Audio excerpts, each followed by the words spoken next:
आज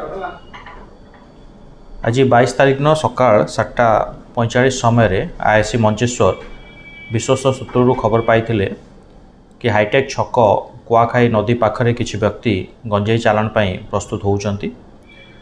सही तथ्य आधार रे आईआईसी मंचेश्वर एसआई शुभेन्दु गिरी नेतृत्व में गोटे टीम से घटना को वेरीफाई करने घटनास्थल को पठाई थिले। शुभेन्दु गिरी एवं मंचेश्वर थानार अन्य स्टाफ घटनास्थल को पहुँची किछि व्यक्ति को संदिग्ध अवस्था सेठारे पाइथिले। खबर आधार रे आम टीम जितेबाला से व्यक्ति मान को जेरा करथिला सेमानकर कथबार्ता संदेहजनक जना पड़ीथिला।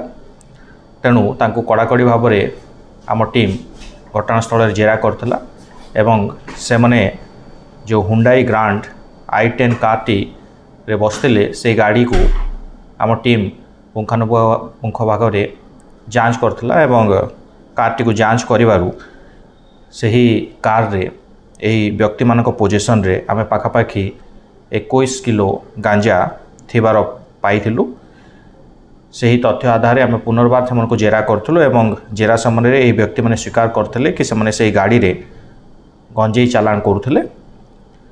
सही तथ्य आधार रे यही व्यक्ति मान विरुद्ध में मंचेश्वर थाना case number 505/24 under section 20B सबक्लस 2C NDPS act रे एक केस रुजु करागला एवं सही केस आधार यह व्यक्ति मान गिरफ करा जायछि। गिरफ होइतबा व्यक्ति माने होउचंती रश्मिरंजन डाकुआ, राजेश कुमार नायक, रश्मिरंजन दिगल, अनंत नायक एवं अंसार खान। तांको पाखरु आमे 21 केजी गांजा, गोटे हुंडाई ग्रांड 110 कार, गोटे यामाहा फेजर बाइक, गोटे बजाज कैलिबर बाइक एवं 5टी स्मार्टफोन जबत करिबारे सक्षम होइछु। एही व्यक्ति मान को गिरफ करा जायछि एवं यांको आमे कोर्ट फॉरवर्ड करिबु।